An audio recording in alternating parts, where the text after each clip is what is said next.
जब आप ध्यान करते हैं, तो देखिए ध्यान करने के बाद सब कुछ स्पष्ट और साफ हो जाता है। ऐसा नहीं है कि भीतर की अवस्थाएँ ही स्पष्ट और साफ होती हैं, बल्कि सांसारिक दृष्टि भी बिल्कुल स्पष्ट और साफ होती है। जब कोई भी साधक बिल्कुल शांत होता है, ध्यान में बिल्कुल शांत हो जाता है और ऐसा हो जाता है कि जैसे एक लीन हो गया हो परमात्मा में। तो जब भी वह ध्यान के बाद उठेगा, तो अचानक उसके सामने बिजली सी कौंध जाएगी। उसे ऐसा लगेगा जिस दृष्टि से वह संसार को देख रहा है, उस दृष्टि से उसने संसार को आज तक नहीं देखा है।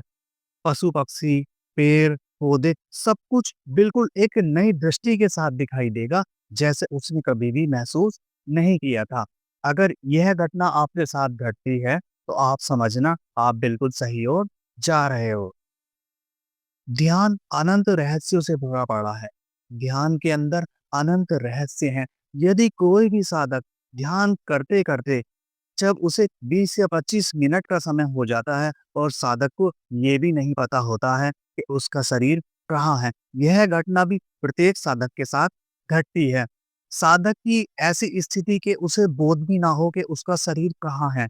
मन में कोई विचार नहीं होगा, वह सुषुप्ति में पहुँच गया होगा। उसकी यह अवस्था 10, 15 या 20 मिनट कितने भी समय के लिए हो सकती है। वैसे तो अक्सर ध्यान के शुरुआती चरण में यह अवस्था कम ही समय होती है। साधक को ये भी पता नहीं चलेगा कि साधक था भी या नहीं, लेकिन एक किरण होश की सतत बचेगी उसके भीतर।